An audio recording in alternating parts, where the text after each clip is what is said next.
페리시치 때문에 손흥민 선수가 주도적인 움직임을 못합니다. 보완적인 움직임만 해요.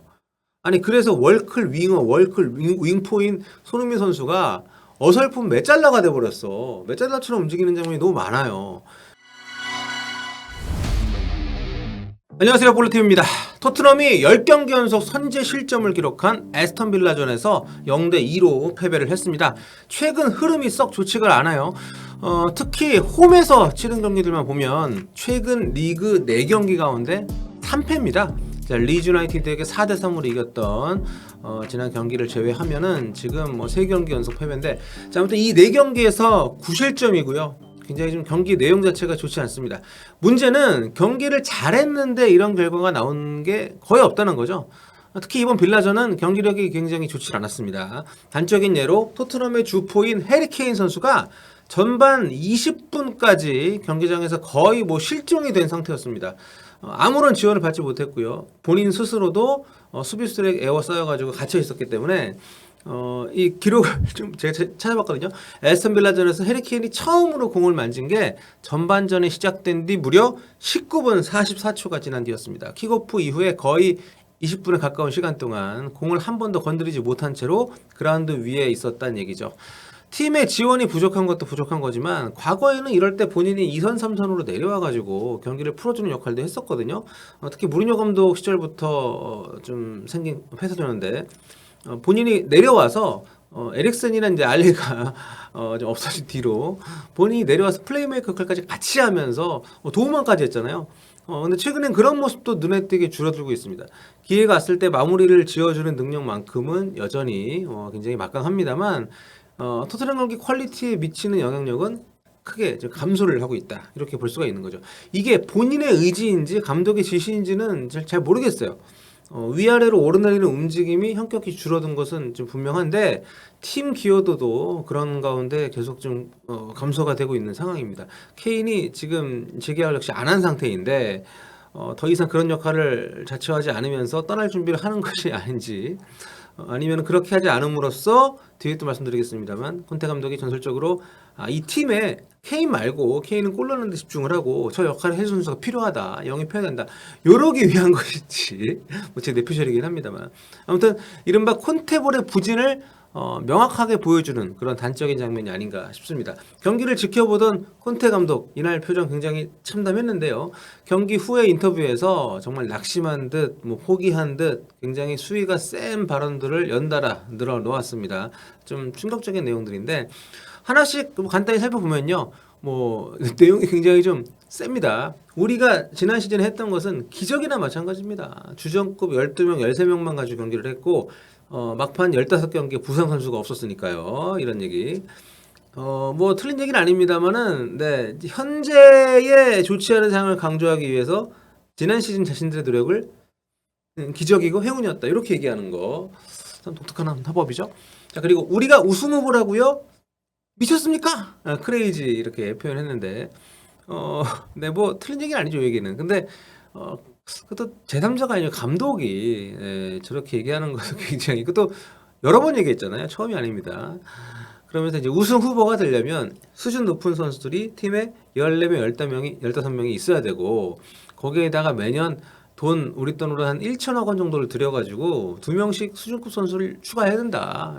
그리고 시간도 필요하다. 바로 오자마자 우승을 기대하는 사람들이 많은 것처럼 본인이 느끼는 데 대한 어떤 부담감을 토로를 했는데, 그러면서 우승을 하던 팀이야 그런 게 가능하지만 토트넘은 그런 팀이 아니다, 시간이 많이 필요하다, 이런 뉘앙스로 얘기를 했습니다. 자, 토트넘에는 1대1에서 이길 실력을 갖춘 아주 좋은 선수들, 리얼리 굿 플레이어스가 별로 많지 않다, 이런 얘기도 했어요. 네, 손흥민, 케인 빼고는 월클이 없다, 이런 얘기까지 나오는 팀이기 때문에 틀린 얘기는 아닙니다만, 그래도 굳이 이런 얘기를? 네, 이런 생각이 좀 드는 발언인데, 아무튼 토트넘에는 창의적인 플레이어들이 별로 없습니다, 이런 얘기도 했고요. 그러면서 솔직하고 분명하게 말씀드리겠습니다. 구단에도 이미 이렇게 얘기했어요. 어쩌면 우리 팀은, 토트넘은 5위가 최선일지 모릅니다, 이런 얘기. 이러면서 5위, 4위, 6위, 7위 이렇게 얘기를 했는데 모르겠습니다. 지금 아직 시즌 절반도 안 지난 상황에서 감독이 염세적인 얘기를 부정적인 얘기를, 비관적인 얘기를, 이런 콘테 감독의 발언은 하나같이 충격적인 내용들인데, 특히 이제 본인이 함께 데리고 뛰는 선수들에 대한 어떤 그 냉정한 판단, 그게 사실일 수도 있습니다. 사실이기도 합니다만, 그래서 더 팀에게는 좀 혼란을 줄 수 있는 내용이기도 합니다. 있는 선수나 아니면 이 팀이 데리고 오려고 하는 선수나. 왜냐하면 누가 이 팀에 오고 싶겠습니까? 그리고 누가 이 팀에 오래 남아있고 싶겠습니까? 지휘봉을 잡고 있는 감독이. 지금 이 팀은 우승하려면은 우승과는 거리가 멀고 우승권 팀이 되려면 오래 걸리고 그나마 돈 엄청 써가지고 여럿을 더 모아야 되고 뭐 이런 얘기를 감독이 하고 있는 거니까. 참 컨테 감독이 이러는 게 처음이 아니라는 게 개인적으로 좀 걱정이 돼요. 컨테 감독이 팀이 졸전 끝에 크게 지거나 연패를 당할 때 이런 식으로 희망을 잃은 듯한 표정으로 팀의 투자가 필요하고 더 좋은 선수들이 많아야 된다 이런 얘기를 몇 차례 했었죠. 그렇다 보니까 컨테 감독이 이러는 의도에 대한 얘기들 분석을 안 할 수가 없는데 이날 현지 방송에 출연을 했던 전 토트넘 감독 그리고 전 잉글랜드 국대 감독이기도 한 글렌 호들이 컨테 감독 인터뷰를 다 듣고 컨테 감독의 의도를 단순 명료하게 정리를 했는데요. 스쿼드에 돈 더 써라. 팍팍 써라. 안 그러면 나 재계약 안 할 거다. 토트넘 수뇌부에 공개적으로 이런 메시지를 주입을 하고 있다는 겁니다. 호들 전 감독이 한 얘기를 보면 컨테 감독 가족들이 아직 영국에 거주를 안 하고 있죠. 그리고 컨테 감독도 계속 호텔에 머물고 있다고 해요. 이런 얘기까지 하면서 컨테 감독은 여차하면 다 떠날 거야. 재계약 안 할 거야. 뭐 이런 약간 이런 카드를 내밀면서 교섭을 하고 있다는 거죠. 일종의 공개적으로 강한 메시지를 선수를 더 사달라. 선수단 강화해달라. S급으로 뭐 이런 얘기. 그 문제는 지금 토트넘이 돈을 안 쓴 팀도 아니라는 거예요. 지금 콘테 감독 오고 나서 토트넘이 영입한 선수들 목록입니다. 2021년 11월에 왔으니까 이적 시장이 두 차례 있었어요. 지난 2021년 1월달 그러니까 바로 1년 전 겨울 이적 시장 그리고 지난 여름 이적 시장 여기서 영입한 선수들에게 쓴 이적료가 2,500억 원에 달합니다. 히샬리송 객이 가장 많이 썼고 그 다음 뭐 로메로, 비스마, 벤탄쿠르, 뭐 우도지, 스펜스, 쿨루셉스키, 랑글레, 페리치, 포스터 뭐 FA도 있고 임대도 있지만 그 선수들은 또 급여가 만만치 않으니까 참고로 같은 기간 동안 프리미어리그 클럽들 가운데 토트넘이 쓴 이적료 2,500원, 2,500억 원 전체 4위에 해당하는 액수입니다. 결코 적게 쓴 게 아니에요. 게다가 기존에 뭐 송케이는 있었고 이미 물론 특급 스타의 영입이 거의 없기는 했어도 이 정도 투자를 했다면 당장 지금의 팀 전력에 대해서 감독이 선수 탓을 하는 것보다는 자기 책임을 얘기하는 게 맞지 않나 자기를 좀 돌아보는 게 맞잖아 이런 생각이 드는 게 사실인데 아무튼 콘테 감독은 굉장히 세게 얘기를 했습니다. 선수 영입을 더 해달라는 메시지를 담아서 보세요. 지금 토트넘이 히샬리송, 뭐 모우라, 벤탄쿠르, 뭐 쿨루셉스키 부상으로 못 뛰는 선수들이 제법 있는 건 사실입니다만 그래도 라인 내린 에스턴 빌라를 상대로 별다른 뭐 해결책 제시도 못한 채 속수무책 당하는 건 좀 안쓰러워 보이죠. 빌라의 에메리 감독이 경기 끝나고 나서 이런 얘기를 했어요. 인터뷰에서 직접 손흥민의 이름까지 언급을 해가면서 자신이 그렇게 지시를 했다. 그런 전술을 의도적으로 쓴 거다. 그러니까 손흥민, 케인 같은 우수한 공격수들이 있는데 토트넘을 상대하려면 평소보다 라인을 내려야 하지 않겠습니까? 뭐 이런 얘기를 했단 말이에요. 그리고 이런 전술이 결과적으로 먹힌 거고 실제로 경기 맵을 보시면 패스맵입니다. 토트넘이 위쪽에서 제법 많은 패스를 시도하면서 라인을 좀 올리고 상대를 해집으려고 시도한 건 보입니다. 하지만 크게 위협적인 장면을 만들어내지 못했고 결국 에메리 감독에게 제대로 대응도 못한 채로 완전히 잡아먹혀버렸어요. 상대가 아무리 라인을 내리고 나왔다고 해도 이날 토트넘의 경기력은 정말 끔찍했습니다. 뭐 저런 팀 한두 번 상대하는 게 아닌데 유난히 좀 부진했어요. 중앙에서 안 되면 계속 페리시치한테 보내고 그냥 자멸한 수준이에요. 또 실수도 굉장히 많았습니다. 공격이 안 풀린 건 그렇다 치더라도 공수에 걸쳐서 크고 작은 실수가 너무 많았습니다. 요리스 골키퍼 그 실수는 뭐 둘째 치더라도 공격에 집중해서 보자면 이번에는 진짜 토트넘이 늘 그렇습니다만 페리시치가 전설적 월권이라는 말을 제가 쓰고 싶을 정도로 너무 나섰고요. 토트넘도 페리시치 쪽에 너무 의지를 하면서 스스로를 경기의 어떤 방향을 구석에 가둬두는 그런 상황이 되어버렸습니다. 여기 보시면은 이게 이날 패스맵 이거 좀 확대시킨 건데 페리시치 평균 위치를 보십시오. 뭐 높은 건 높은 거고 이게 평균 위치여가지고 두 선수가 늘 이렇게 붙어 있었던 건 당연히 아닙니다만 아니 정말 이렇게 두 선수 역할 구분 제대로 못할 거면 이런 전술 쓰면 안 되는 거 아닙니까? 케인도 그렇습니다만 아니 손흥민이라는 최고의 골잡이를 왜 자꾸 이렇게 페리시치 보조제로 쓰냐고요. 페리시치가 윙백, 윙어, 뭐 플레이메이커, 때로는 스트라이커까지 더 맡고 있는데 페리시치 때문에 손흥민 선수가 주도적인 움직임을 못합니다. 보완적인 움직임만 해요. 아니 그래서 월클 윙어, 월클 윙포인 손흥민 선수가 어설픈 메잘라가 돼버렸어. 메잘라처럼 움직이는 장면이 너무 많아요. 그리고 당연히 공간이 없는 곳에 상대 골문 등지고 있어서 그런 어떤 갇혀 있는 상황에서 볼을 잡게 되니까 장점 발휘할 수 있는 기회는 거의 안 나타나는 거고요. 또 계속 부딪히고 또 간간히 스프린트를 뭐 해도 공이 안 넘어오니까 체력성은 또 존만이 됩니까?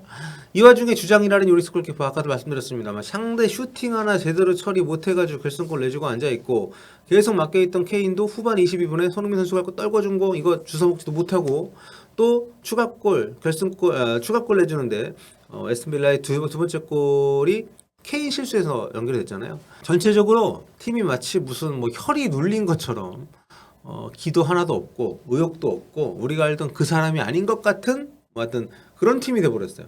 진짜 갑갑합니다. 물론 토트넘 선수들의 개인 기량이 상위 클럽들에 비해서 경쟁력이 떨어질 수 있죠. 그런 선수들이 많은 건 사실이죠. 하지만 가진 재원으로 어떻게든 최상의 성과를 내는 게 감독의 일인데 지난 시즌 자신들이 만들어낸 성과를 기적이라고 둘러대면서까지 지금 팀의 수준이 낮다고 또 좋은 선수가 부족하다고 그리고 또 자기가 또 임대를 많이 보내버렸잖아요. 보낸 만큼 영입도 안 하고 어쨌든 감독이 그런 선택 과정에 책임이 있는 사람인데도 불구하고 이렇게 공개적으로 앓는 소리 하는 거는 선호가 좀 바뀐 게 아닌가 싶은 거죠.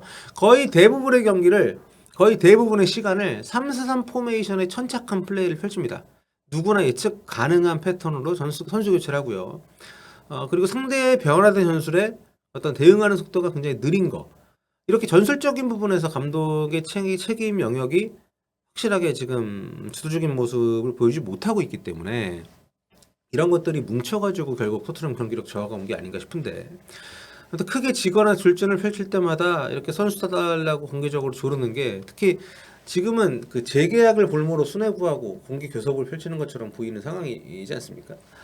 그러니까 이런 어떤 태도 자체가 그렇게 믿음직스러워 보이지 않아지고 있어요. 점점. 뭐 한두 번 할 땐 그렇다 쳤는데 너무 지금 여러 번 그러니까 과거 콘테 감독이 어느 팀에 가든 선수 영입 투자 더 하라고 구단 보드진하고 막 각을 세우고 결국 이제 팀을 떠나기도 했기 때문에 그럴 수 있는 인물이라는 걸 다 알고 있잖아요. 그렇기 때문에 토트넘이 진짜 재계약에 지금 매달리고 있는 상황에서 콘테 감독의 요런 패턴, 요런 방식의 어떤 그 요구는 분명 어떤 영향력을 끼칠 수 있습니다. 근데 저는 그렇기 때문에 어떻게 보면 케인이 2-3선으로 잘 안 내려오는 요즘 그 경기 패턴이 감독이 그 위치에 필요한 선수가 있다는 걸 항변하기 위한 어떤 네, 조치가 아닌가 하는 생각이 들 정도니까 아무튼 좀 모르겠습니다. 여러모로 토트넘이 안 풀리고 있는데 콘테 감독이 정말 이런 식으로 생각하는 건 아니었으면 좋겠어요. 예, 지금 이런 제가 했던 모든 얘기들이 그냥 우려이고